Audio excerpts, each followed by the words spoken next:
Amém. Boa noite, pessoal. Como é que vocês estão? Tudo na paz? Bom demais. É isso, galera. Reforçando aí o convite aí no dia 23 de agosto, tá? Já deixa aí na sua agenda o nosso culto especial de aniversário. Não é todo ano que a gente faz 24 anos, hein? Então, aproveitem. Vamos estar juntos aí celebrando todo esse tempo aí que o Senhor tem nos acrescentado como igreja. Amém? Então, convide um amigo, faça todo o esforço aí para a gente poder estar junto nesse dia, nessa data. Beleza? Dando continuidade aí no nosso tema do mês, que fala sobre a vida com Deus no secreto. E hoje, especificamente, nós vamos entrar aí naquilo que está lá escrito em João 15. Eu já queria te convidar a abrir a sua Bíblia, em João 15, no Evangelho de João, onde nós vamos falar sobre uma vida que flui através da dependência de Deus.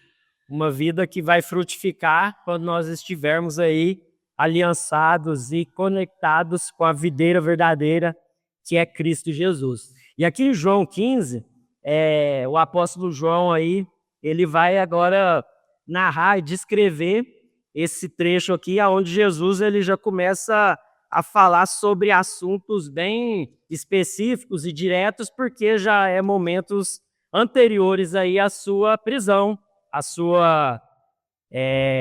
o seu sofrimento, a sua morte, a sua ressurreição. Então, a partir do capítulo 15 aqui de João, Jesus ele já começa a ser bastante direto naquilo que ele queria deixar para os seus discípulos. E aqui, especificamente, ele está direcionando as suas palavras para os 11 discípulos, porque Judas Iscariotes, aquele que o haveria de trair, né, logo mais aqui nos próximos capítulos, no capítulo 13, ali no versículo 27, no versículo 30, no versículo 31, ele já tinha vazado fora, ele já tinha saído. Então, a partir desse momento ali do capítulo 14, 15 e 16, Jesus ele começa a falar especificamente para os 11 discípulos que ficaram, que permaneceram. E justamente sobre essa permanência que esses discípulos iriam precisar ter, principalmente depois ali da sua morte e ressurreição, onde eles iriam ser perseguidos, onde eles iriam passar por sofrimentos, por morte, por privações, é onde Jesus ele vai trazer esse ensino aqui, porque eles iriam muito precisar daquilo que Jesus estava ensinando para eles. Então, em João 15, vamos ler aí do versículo 1 até o versículo 11. Eu vou ler na minha versão aqui, na NVT, que diz assim: Eu sou a videira verdadeira, e meu pai é o lavrador. Todo ramo que estando em mim não dá fruto, ele corta. Todo ramo que dá fruto, ele poda, para que produza ainda mais. Vocês já foram limpos pela mensagem que eu lhes dei. Permaneçam em mim, e eu permanecerei em vocês.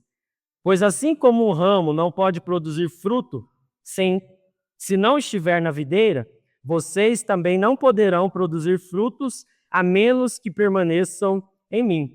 Sim, eu sou a videira, vocês são os ramos. Quem permanece em mim e eu nele produz muito fruto, pois sem mim vocês não podem fazer coisa alguma. Quem não permanece em mim é jogado fora, como um ramo imprestável e seca. Esses ramos são juntados no monte para serem queimados. Mas se vocês permanecerem em mim e as minhas palavras permanecerem em vocês, pedirão o que quiserem, e isso lhes será concedido.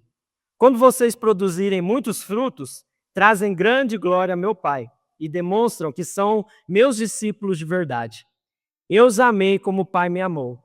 Permaneçam no meu amor. Quando vocês obedecem a meus mandamentos, permanecem no meu amor. Assim como eu obedeço aos mandamentos de meu Pai e permaneço no amor dele. Eu lhes disse essas coisas para que fiquem repletos da minha alegria. Sim, sua alegria transbordará. Até aqui. Feche seus olhos aí mais uma vez, vamos orar. Pai, obrigado pela tua palavra. Obrigado, Senhor Deus, porque ela é a revelação da tua vontade, Pai. No nome de Jesus, nós clamamos para que o teu Espírito Santo ele possa transformar o nosso entendimento, Senhor Deus, fazendo com que nós possamos entender a tua palavra de uma forma simples, clara, coerente, Pai. Senhor Deus, nós clamamos também para que o teu Espírito Santo ele aqueça o nosso coração, Pai, para que isso possa transformar as nossas emoções, os nossos desejos, as nossas vontades, Pai, os nossos apetites, Pai, que nós venhamos sair daqui, Senhor Deus, com fome e sede em querer Te conhecer cada vez mais, Pai. No nome de Jesus, Pai, que o Senhor nos dê tudo aquilo que nós precisamos, as ferramentas necessárias para colocar tudo aquilo que nós vamos aprender aqui do Senhor essa noite na vida real, Pai. Que isso não fique apenas no campo do pensamento, não fique apenas no campo das emoções, mas que isso possa se transformar em uma vida, Senhor Deus, que revela o Teu amor, Pai, em todos os lugares que a gente for, Pai. Por isso nós contamos e nós precisamos, Senhor Deus, da ajuda do Teu Espírito Santo, Pai, porque sem Ele nada disso é possível. Por isso nós oramos e agradecemos no nome de Jesus. Amém. Amém. Galera, vocês viram aqui que Jesus foi bem direto, papo reto, curto, reto, direto, ao ponto, naquilo que Ele queria deixar para os seus discípulos. E como a gente vê, Jesus ele usava muito de parábolas, de ilustrações, de visualizações para que o povo pudesse entender de forma visível e visual aquilo que ele queria ensinar. E mais uma vez aqui, ele utiliza dessa ferramenta. E especificamente, ele vai falar sobre a videira verdadeira. E a economia da época ali era uma economia agrária. Era uma agricultura, o pessoal trabalhava com pastoreio, com a pesca, como a Laís leu aqui, o versículo sobre o dízimo. Então, a maioria das ilustrações que Jesus vai usar para ensinar sobre o reino dele, fala sobre o cotidiano, fala sobre a vida comum, sobre aquilo que as pessoas estavam acostumadas a ver no seu dia a dia.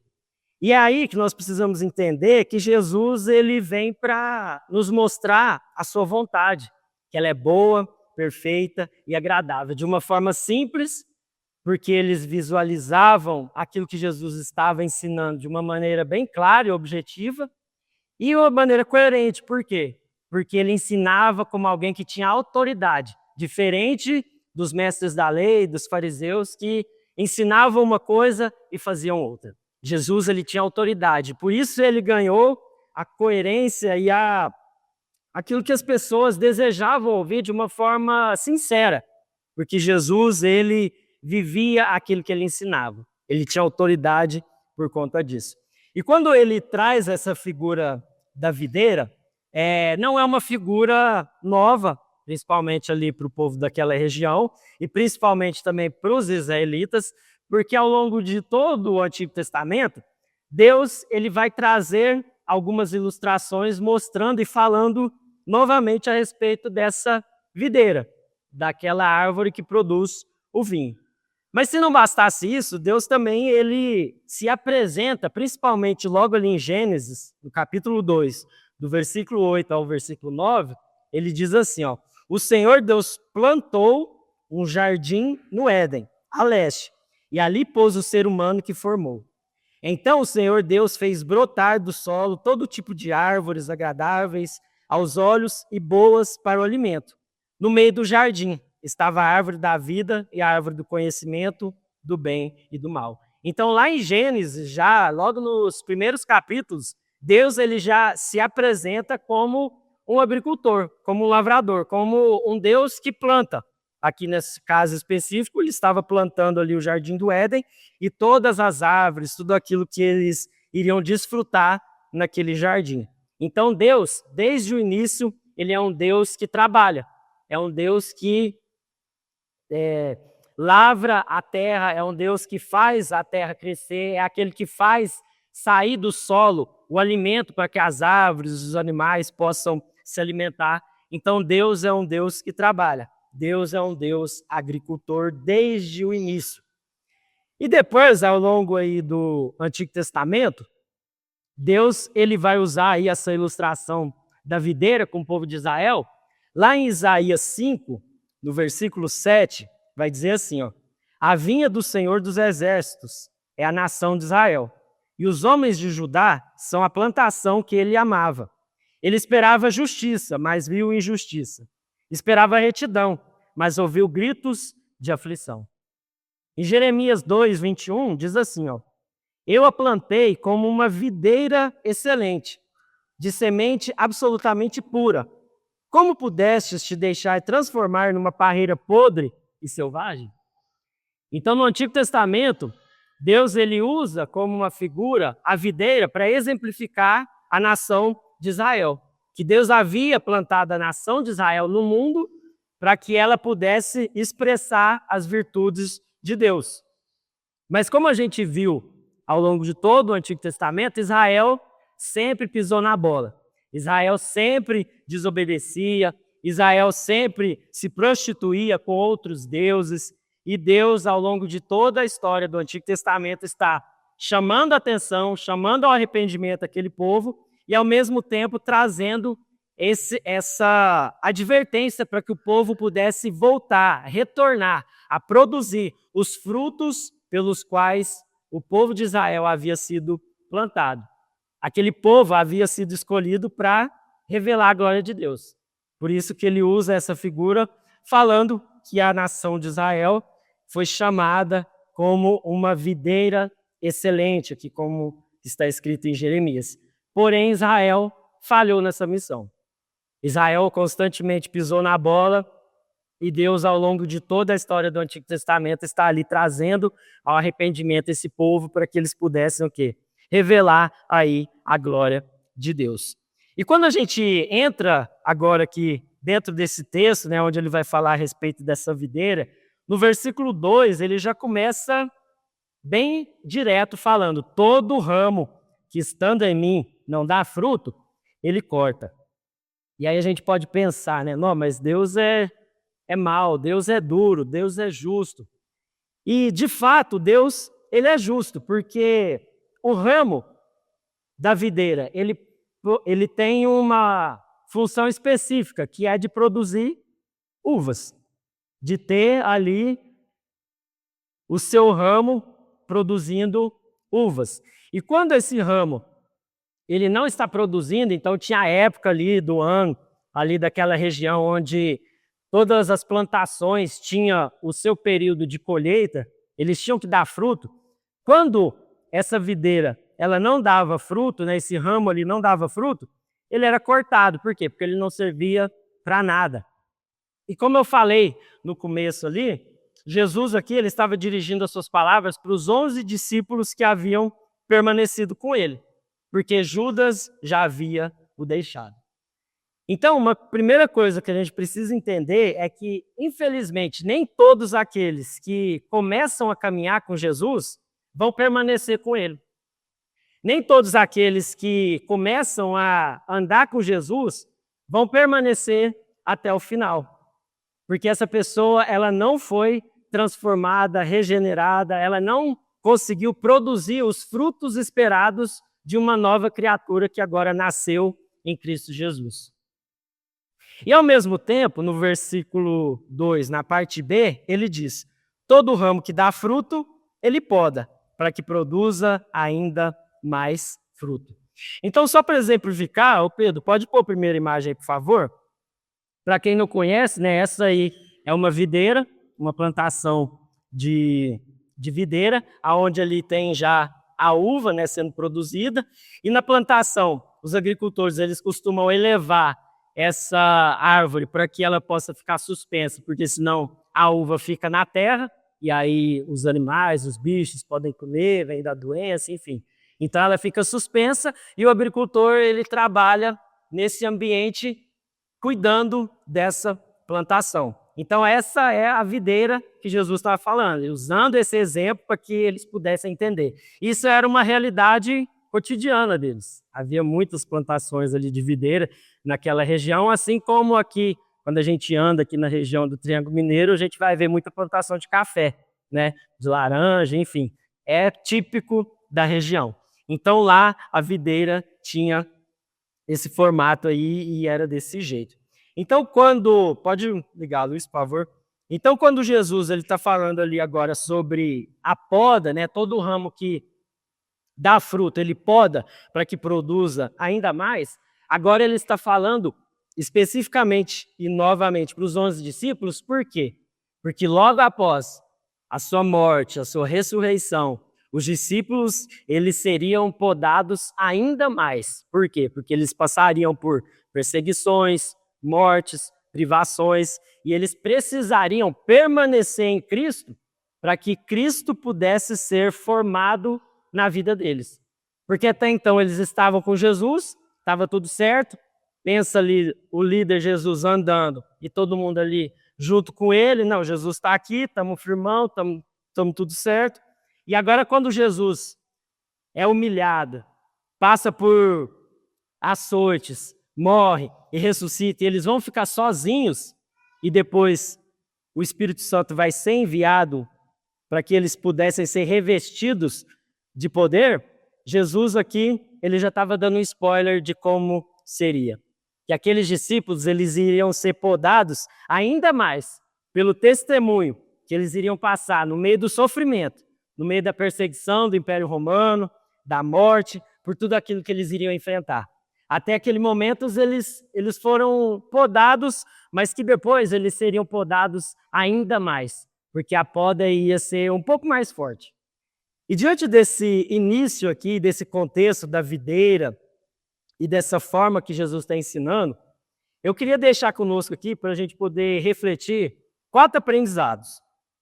E o primeiro deles é que aqueles que permanecem com Jesus serão podados. Não é se serão podados, mas é quando serão podados. Não existe uma opção, porque aqueles que desejam permanecer em Cristo, eles serão podados para que produzam mais frutos. E aí, Pedro, pode jogar a segunda imagem, por favor? Porque na agricultura, a poda ela é uma prática... Pode apagar aí. Ela é uma prática rotineira e essencial para que o agricultor ele consiga remover as partes específicas das plantas, como galhos, folhas, ramos e brotos. E os principais objetivos da poda. E aí eu queria aqui destacar 4.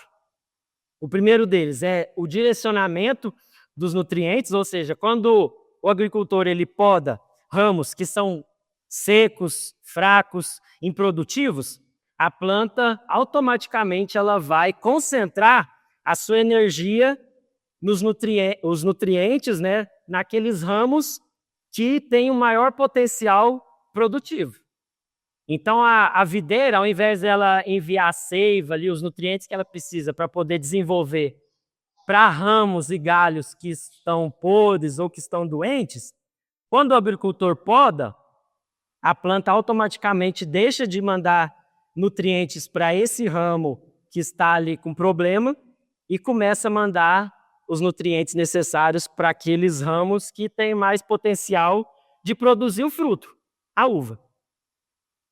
E aí, quando a gente traz isso para a nossa vida, eu pergunto para mim, eu pergunto para você, o que o Senhor precisa podar na sua vida que tem roubado a sua energia? Quais são as situações, quais são as coisas que têm roubado o seu foco, a sua atenção, o seu vigor, a sua alegria, a sua energia que o Senhor precisa podar hoje? Que está roubando a sua alegria de viver o Evangelho de Jesus. Às vezes é diminuir um pouco as redes sociais, porque quando você olha para a vida do outro, você acha que a sua é muito ruim. Às vezes é você parar de se distrair com coisas que não vão te levar a lugar nenhum na vida e que estão drenando as suas forças e tirando e roubando o seu vigor, a sua energia naquilo que é importante, naquilo que é essencial. E aí quando chega no seu momento de você tirar um tempo para poder ler a palavra, orar, você não tem mais força nenhuma, porque tudo já foi sugado para tantas outras coisas que muitas vezes são lícitas, são importantes, mas que se você não cuidar, isso pode roubar e sugar as suas energias e as suas forças, que não vai sobrar nada para que o fruto que Deus deseja gerar através da sua vida seja produzido. Então anota aí, quais são as coisas que têm roubado a sua energia que Deus precisa podar hoje. Segundo, quando o agricultor poda, é para melhorar a iluminação e trazer mais ar para a planta poder realizar ali a fotossíntese. Então, circula-se mais ar ali entre a planta, né, entre a plantação, e quando o agricultor poda, ele vai liberando espaço também para o sol entrar, para o vento passar, e aí otimiza a fotossíntese aí dessa planta. E por último, o controle de pragas e doenças. Quando o agricultor ele vai podar, ele está procurando também partes da vinha que está doente ou danificada. E aí isso evita o quê? A propagação ali de fungos, bactérias, insetos, e a planta começa também a respirar melhor, diminuindo um pouco também a umidade que fica acumulada entre os seus galhos, porque ela vai morrendo, ela vai secando. Então, quando o agricultor ele vai podando, ele vai liberando aí esse ar, ele vai liberando espaço para que a natureza cumpra o seu papel. Então, quando a gente pensa nesse sentido, quais são as coisas que Deus também precisa podar na sua vida para que você possa ter vida? Porque às vezes você está morrendo espiritualmente. Às vezes você está secando através de pecados ocultos que você não confessa, que você não se arrepende. E aí muitos galhos estão doentes na sua vida. A sua vida familiar, a sua vida com seus amigos, a sua vida com Deus, a sua vida em santidade. Quais são os ramos, quais são os galhos que estão podres, que estão doentes na sua vida e que hoje você precisa permitir que Deus pode, para que a luz de Cristo ilumine você, para que você saia da escuridão, para que você saia da umidade e receba o sopro do Espírito, para que você possa viver novamente. Pode ligar a luz, por favor. E Charles Spurgeon, o grande pregador aí, o príncipe dos pregadores, lá em 1867, ele comentando a respeito desse versículo, ele disse algo muito legal, que eu queria compartilhar aqui com vocês. Ele disse que quando Deus realiza a poda, ele usa o instrumento, né, que é aquele podador, aonde o cabo são as aflições da vida e a lâmina representa a palavra de Deus. Então pode pôr a imagem aí, por favor, Pedro. Essa imagem aqui, ó. O cabo seriam as aflições que Deus permite a gente passar, e a lâmina que vai cortar esse ramo que não está frutificando é a palavra de Deus. Charles Spurgeon disse assim, abre aspas, é a palavra que nos chega durante a aflição que nos purifica. É Deus, o Espírito Santo, revelando a verdade divina, aplicando o sangue de Jesus e operando com toda a sua energia divina na alma. É isso que nos poda. E a aflição é apenas o cabo da faca. Então, meu irmão, às vezes, aquilo que você está passando aí, um desemprego, uma crise financeira, Deus está usando isso como parte do processo da poda na sua vida. Para quebrar a nossa autossuficiência. Para quebrar o nosso orgulho de achar que nós conseguimos produzir tudo por nós mesmos. E quando enfrentamos essas situações, aqui especificamente, né, a aflição da crise financeira, que hoje está cada vez mais acentuada por conta de toda a economia que nós estamos vivendo, às vezes passando por um desemprego, às vezes passando por um momento difícil na empresa, às vezes passando por um momento complicado nos seus negócios, naquilo que você está tentando fazer, é Deus te podando o seu orgulho, podando a sua autossuficiência de achar que você consegue tudo com as suas próprias mãos. E quando Deus permite essa aflição vir apertando nesse cabo, vem a palavra de Deus e corta, dizendo, buscai, pois, em primeiro lugar o reino de Deus e a sua justiça, e todas essas coisas lhe serão acrescentadas. Mateus 6, 33. Em Filipenses 4,19, o meu Deus suprirá todas as necessidades de vocês, de acordo com as suas gloriosas riquezas em Cristo Jesus. Então, quando Deus nos poda, nesse sentido, ele vai trazer o broto da dependência dele crescer ainda mais na sua vida. A verdadeira humildade e a paz que excede todo entendimento, independentemente da economia, do lugar que você trabalha, daquilo que você faz. E a segunda aflição que Deus pode permitir na nossa vida, e ela é comum porque nós vivemos em corpos mortais, é a aflição da doença. É a aflição de passar por momentos de dor, de um diagnóstico difícil, de uma limitação física. Às vezes vai ser na cama do hospital, num quarto escuro, que vai te obrigar a desacelerar, a parar para pensar na eternidade.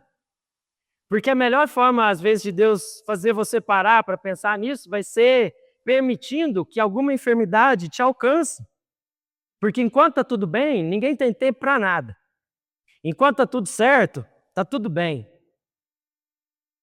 Mas quando Deus permite que a gente desacelere, permitindo que a gente enfrente algumas situações no nosso corpo, isso é o cabo da aflição sendo apertado mais uma vez, para que a gente venha se lembrar de que Deus, Ele é bom em todo o tempo. Em Salmos 119, 71, vai dizer assim, ó: foi bom para mim ter sido castigado, afligido, para que aprendeste os seus decretos. Em 2 Coríntios 4,16, vai falar assim, ó: por isso não desanimamos, pois os nossos sofrimentos leves e momentâneos estão produzindo para nós uma glória eterna, que pesa mais que todos esses outros. Então, quando Deus permite a aflição no nosso corpo, pode acender a luz, por favor, Pedro? Quando Deus permite a aflição no nosso corpo, Ele vai nos podar para que o nosso caráter seja refinado. Para que a gratidão entre no nosso coração nas coisas mais pequenas, em poder acordar e levantar da cama. Para que a nossa esperança esteja fixado naquilo que é eterno e não naquilo que é passageiro e não aquilo que é temporário. Por isso, meu irmão, a pergunta é: quais são os pecados de estimação? Quais são as coisas que Deus precisa podar na sua vida hoje, para que você comece a gerar novos brotos de vida e que isso possa gerar frutos por toda a eternidade? O segundo ensinamento que eu retiro desse texto é que nós não podemos produzir nada fora de Jesus. Nos versículos 4 e no versículo 5. Então, assim como um galho, ele é cortado.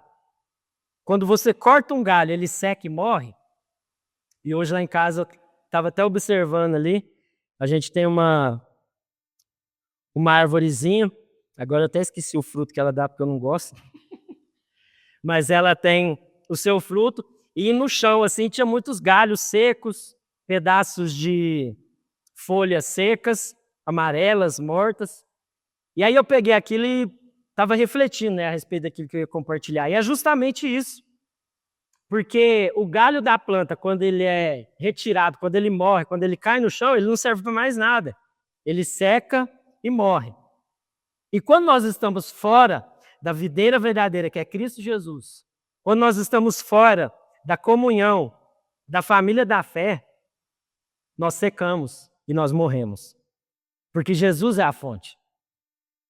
Jesus é de onde nós nos alimentamos, é de onde nós somos nutridos. Mas aí quando nós estamos fora de Cristo, é isso daqui que acontece. Hein? Pedro, pode pôr, próximo. Nós estamos como galhos secos. E sabe para que serve isso? Tem uma finalidade, aliás, falei errado. Para ser queimado. Isso serve como fogueira. E quando a gente olha essa imagem e olha para a nossa vida espiritual, muitas vezes nós estamos como esses galhos, secos. Porque nós nos desconectamos de Cristo Jesus. Porque Ele é a nossa fonte de satisfação. Ele é a nossa fonte de vida. Sabe, meu irmão, não é a academia, não é o esporte, não é a meditação, não é a caminhada, não é a corrida, não é o skate, não é a empresa, não é a sua família, não são os seus filhos, não são os seus bens. Nada disso pode produzir em você vida. Isso tudo é bênção. Mas isso tudo são meios que Deus nos abençoa para que a gente possa manifestar o reino de Deus através de tudo isso que eu falei aqui, que são coisas lícitas, que são boas coisas, mas elas são meios, elas não são fim. Se você costuma falar, nossa, o meu filho é a minha vida, a minha família é a minha vida, o meu carro é a minha vida, a minha empresa é a minha vida, o meu emprego é tudo que eu tenho, meu irmão, tome cuidado. Porque isso é passageiro, isso é temporário. Tudo isso é bênção, mas entendam, são meios que Deus permite você viver nessa terra passageira, mas ela não tem um fim em si mesma. São meios para revelar a glória de Deus. Elas não são fonte de prazer, não são fonte de vida, porque só Jesus é a fonte.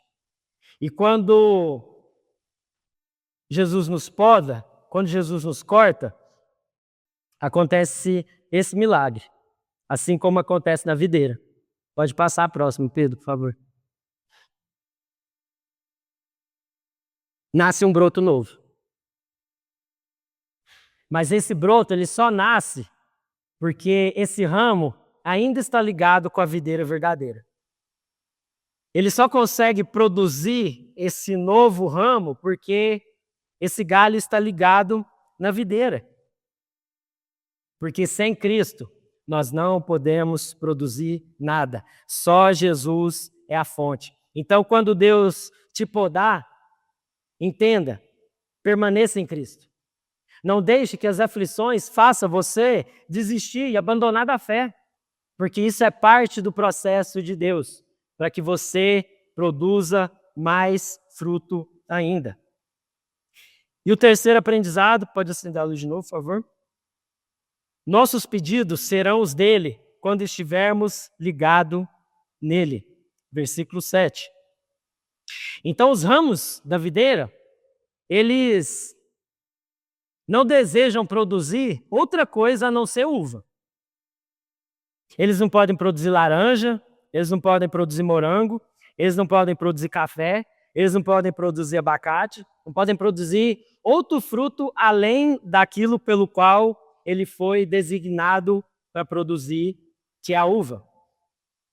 E assim como a videira produz uva, nós, uma vez ligados com Jesus, nós não desejamos outra coisa senão aquilo que Deus deseja. Nós não podemos deixar de desejar produzir aquilo que Deus deseja que a gente produza, os frutos. Então, uma vez que a gente está ligado com Jesus, a gente vai começar a amar aquilo que Ele ama. A gente vai começar a odiar aquilo que Deus odeia. A gente vai começar a pedir aquilo que Deus deseja. Por quê? Porque eu não vou conseguir produzir nada senão aquilo que eu estou ligado para produzir, o fruto do Espírito. Então, se eu estou ligado em Cristo, aquilo que deve sair de mim é Cristo. Então, esse versículo aqui não é aquele que você vai usar e falar, não, Deus está falando aqui que eu posso pedir qualquer coisa e Deus vai me dar. Então, beleza, amanhã, Deus, eu vou jogar na Mega Sena, me ajuda lá para acertar, tá? E é isso. Ou, Deus, amanhã eu vou fazer uma entrevista de emprego e eu quero muito, então, assim, me ajuda para eu poder passar? Não, não é sobre isso. Podemos orar pedindo coisas lícitas? Sim. Deus vai responder? Vai. Sim, não, ou talvez, ou espere. Mas será que a gente está conectado com Ele a tal ponto de entender qual é a vontade dEle? Porque à medida que você está ligado com Jesus e a seiva, os nutrientes de Jesus começam a ser enviados para você que é o ramo, você naturalmente vai começar a pedir, a desejar, a amar aquilo que Deus deseja. E você vai começar a produzir esses frutos que ele fala aqui. E por fim, o último ponto, nós vamos mostrar que somos verdadeiros discípulos pelos frutos. E o que são esses frutos, afinal de contas? E aí eu queria te convidar aí a abrir em Gálatas 5, no versículo 22. Gálatas 5,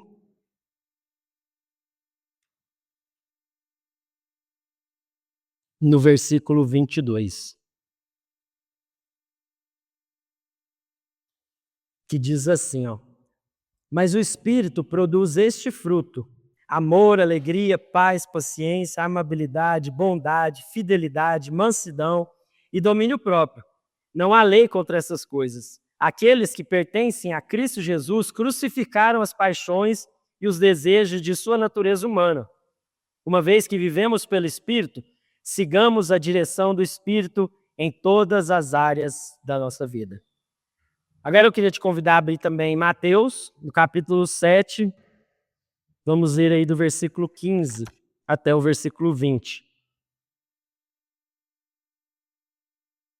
Mateus, capítulo 7, versículo 15 ao versículo 20.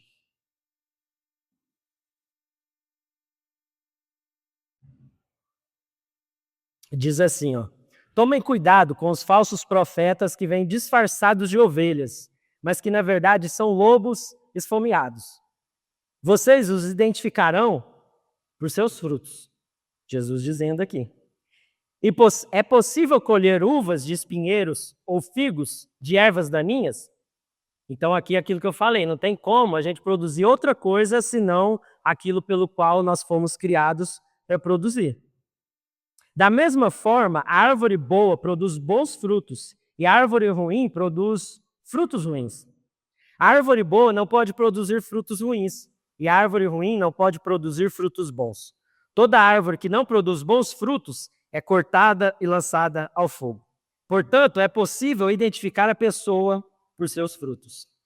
Então, como que a gente diferencia aqui o verdadeiro discípulo daquele que é simpatizante de Jesus? Daquele que está só gostando do movimento, daquele que acha só Jesus legal, daquele que acha Jesus o maior coach de todos os tempos, o maior psicólogo, enfim. Qual a forma que você enxerga Jesus? Nesses dois versículos, nós vamos identificar aqueles que são discípulos verdadeiros de Jesus e aqueles que fazem parte apenas da multidão, que está seguindo Jesus, mas não quer nenhum tipo de compromisso com Jesus. Vai ser pelos frutos. Não vai ser por nenhum outro motivo, senão os frutos que essa pessoa gerar na sua vida. Porque a multidão, ela quer Jesus por aquilo que ele pode oferecer. Mas os verdadeiros discípulos, eles desejam Jesus por aquilo que ele é. Então você só busca Deus quando as coisas estão difíceis. E logo depois que você recebe o seu milagre, o seu benefício, você volta a viver da mesma forma, então você está no meio da multidão. Se você experimenta o milagre e no outro dia continua vivendo da mesma forma, você está no meio da multidão. Mas se você experimenta o milagre, se arrepende, é transformado e muda de vida, então você é discípulo. Se você inventa desculpas para não obedecer, você está no meio da multidão. Mas se você obedece os mandamentos, como a gente leu aqui, porque aquele que me ama, ele obedece os meus mandamentos, independentemente das circunstâncias, sem inventar desculpas, mas você obedece e é fiel, mesmo nos momentos de aflição, como eu comentei aqui, então você é discípulo. Então você vai ser podado para que você produza mais fruto ainda. Por isso a pergunta essa noite, meus irmãos, é: quantos aqui desejam produzir mais frutos? Quantos desejam ser podados por Deus? Para que você possa manifestar o reino de Deus em todos os lugares que você estiver? Será que você, ao longo dos anos, tem amado mais a Jesus? Tem se alegrado mais? Tem tido mais paz, mais paciência? Você tem amado mais? Você tem sido mais bondoso? Você tem sido fiel? Você tem sido manso? E você tem exercido o domínio próprio? Você tem experimentado a frutificação? Porque esses são os frutos que Deus deseja que nós produzimos. Não é outro, não é nada além disso. Mas a gente precisa permitir Deus nos podar. Por isso eu te convido aí a fechar seus olhos e a pensar quais áreas da sua vida estão podres, estão doentes, estão secas, que precisam ser podadas hoje. Às vezes você está como aquele galho seco, morto, sem vida, porque você se desconectou de Cristo Jesus. Mas essa noite, Deus ele te convida para se conectar novamente com Ele, para que você tenha vida e vida em abundância. Em nome de Jesus. Feche seus olhos aí, fala com Deus. Enquanto os meninos ministram mais uma canção, que você possa orar aí no seu lugar e colocar tudo isso diante de Deus em nome de Jesus.